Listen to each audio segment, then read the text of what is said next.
Send wa brepa nyame aboa nema ayese tutoyie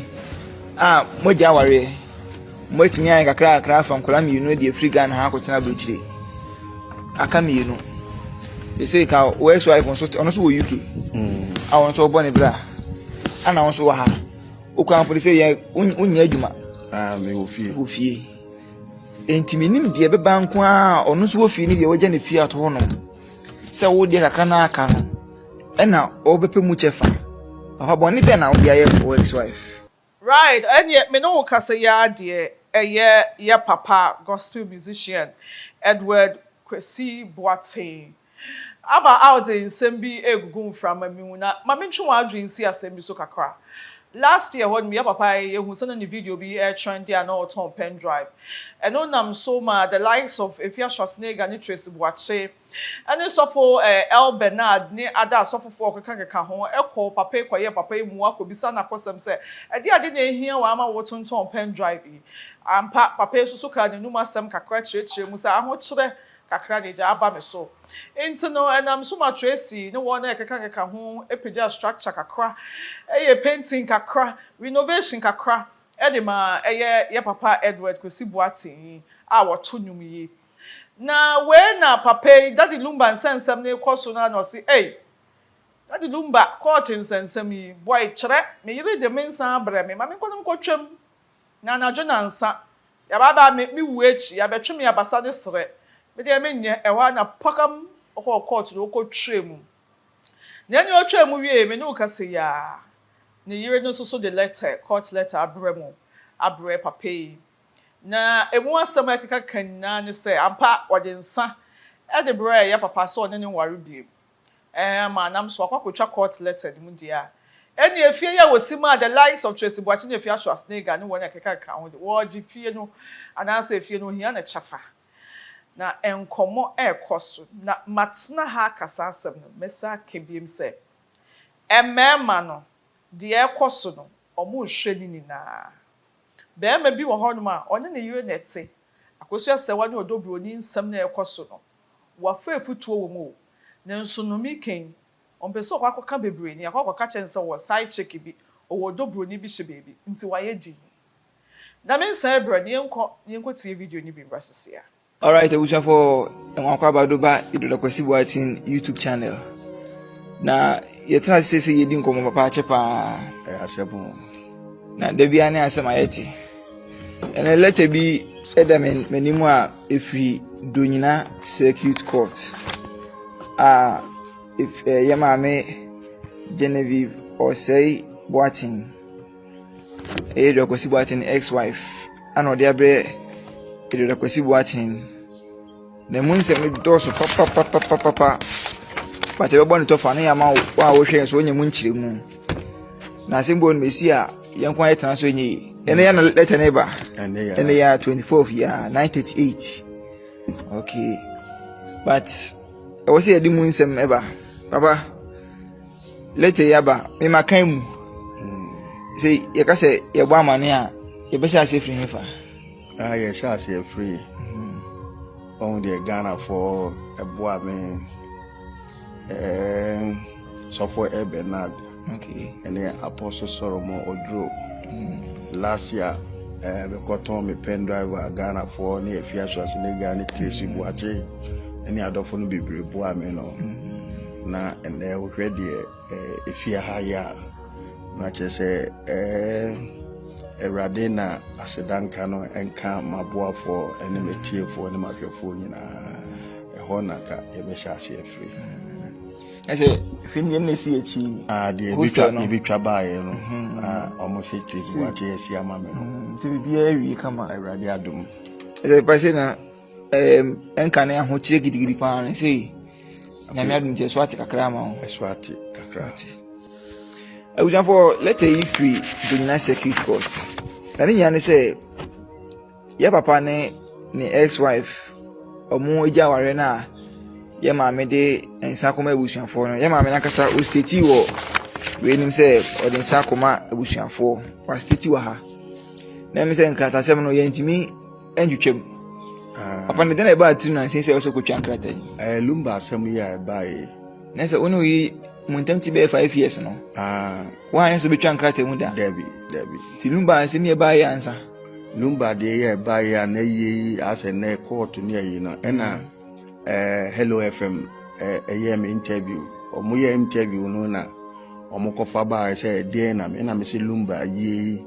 ne se mama me nyansa nti ade a chi a me mekọ ka ye me akọ akotwam okay na de se mo nyina ba ti ma se no shey o se odisu wo aban mu bia so de twam bia na wadisu se de me kan ye na ma ye ne pepepe okay na ye ma me de we ex wife o mama me o mane for ya state mu nyina din wa ha na also no ware I think from 1999 okay na baby ehia pa ne say efi atimu yi wasem ware no usi say fie no me de ade a me penesi ye okay na Ghana mre mu so no say ejapade bi ba awarefo ntem abre mu ware na yo miru nya ade a sa na ti e man say so na diska kwasi a ono aduane ma odi ye ti no so ma wa hoden ono so di bi ono so ediale no no ayo ono so di bi ono so di ediale ni bi okay me sa de ne kwa abrochire okay me sa to ka ma no even kwa ono kwa nso asensi fie ne kwa bi baba da bi ba leta na ba ne timi kan mu nsem nyina na emu no o se ono ware no masi fie wa state fie no baby e wo nyina kote plot 8 block IV wa ha kote kumase chese mu minu na musiye enti no na asema wono pefiri wo nyina ye nema minu pe se twa awale nkrata na ni watwa mawie metwa ana o si fie na musiye no ana fie na wusiye no obaje ne chefa na osusu wo fie ni bi osan wo ka akra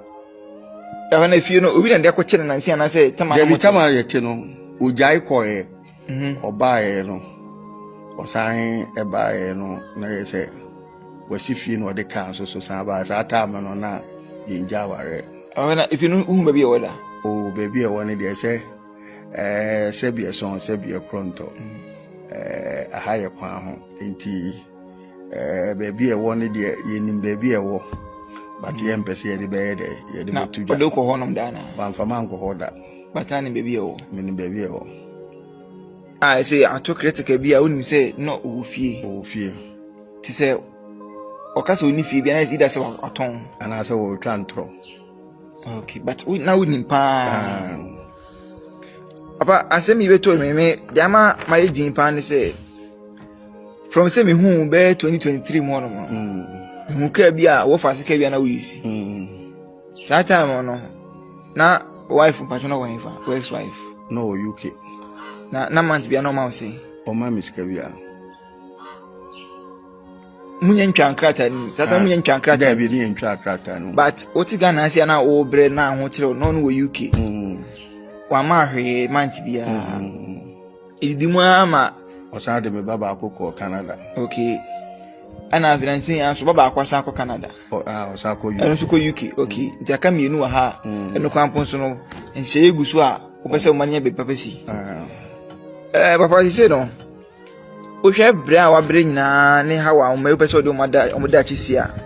na wi asa beto ani ma e de be pa na aba wotirim sisi de Bible so otini ni amane e doso se rade gini free nyina emu se de edan we de se bi na oni ha na mesiye o jaye na mesiye nti se wo edan a we jaye ko wani ti meka wansi na wesia nti we eyi fofie Ghana fofie ya Ghana fofie wow supporting wonya be bia nda no ba na kwanda ha no be fia so Senegal ene chase buache ene Ghana fo wa bruchi ene Ghana no fofie ni sia no we ne wa ha ne ye we no so painting no kra o musika ni bi na me di painting yo okay o musika ni bi na me di painting na tawe so sofo e Bernard na de chair me okay nti painting ni nyina ye Ghana fo sika ena me de ye pa me ha o pa ne say sene wa bre pa nyame aboa nema eye se toto yie moja ware motimi an kakra fam kola mi no de free Ghana ha kotena brochire aka mi no they say ka ex wife on so UK awon so bo ne bra ana won so wa ha o kwa police ye unya adwuma me ofie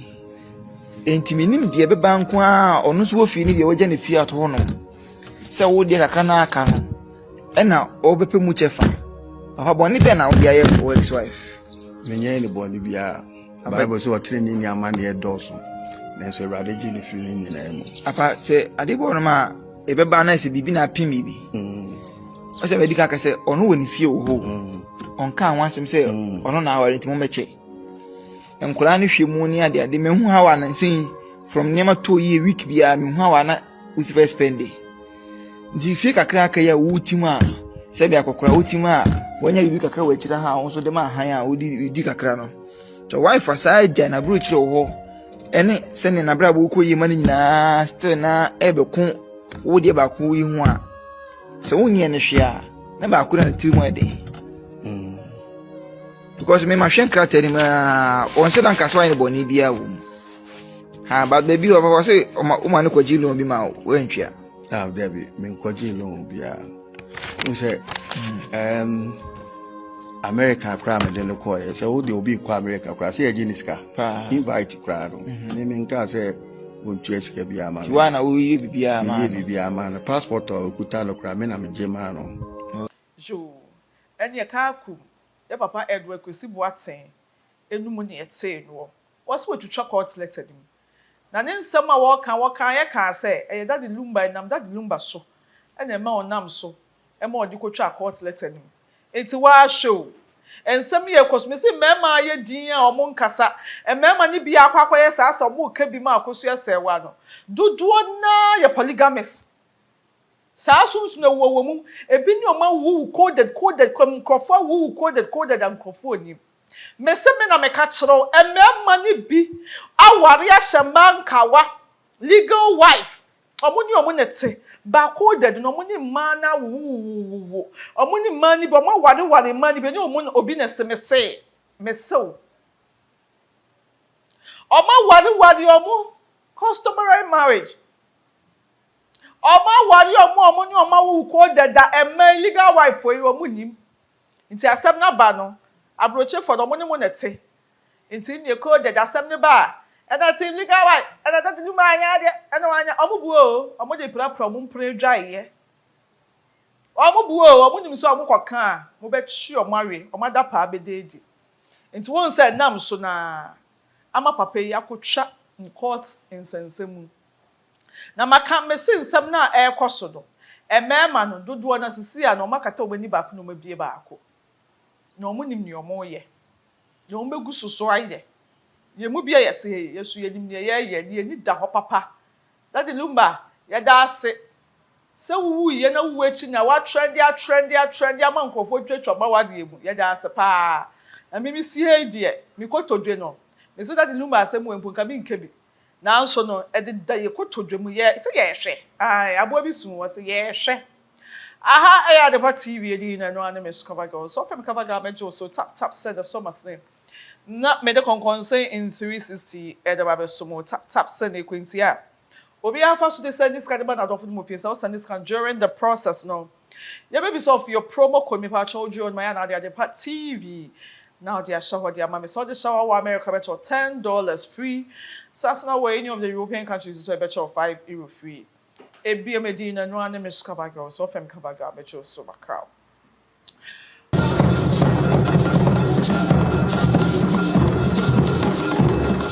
so physical money and put me do rap just for me say jam in a minute in Sabakandia and then one tap send. Yeah, ebusiafo bidin di na nakoma pachirewa 1 they recommended tap send amamo and that's afo aba o send ko fa baby a na ye basa omo rate so ye omo ye A1 nti obia load tap send na on say sika fa tap yɛbɔ de wo kyerɛ amansan yɛbɔ de wo kyerɛ Ghana for say yɛwɔ akwantu ne adi sika kɔfie nie me yɛn fɛnfɛ baabi a yɛbɛnu yɛn ho tap ɛdɛmu fuwa tap send in this aspect na tap de no ana ɛkɔ tap de ɛnua na yɛ na ɛyi piao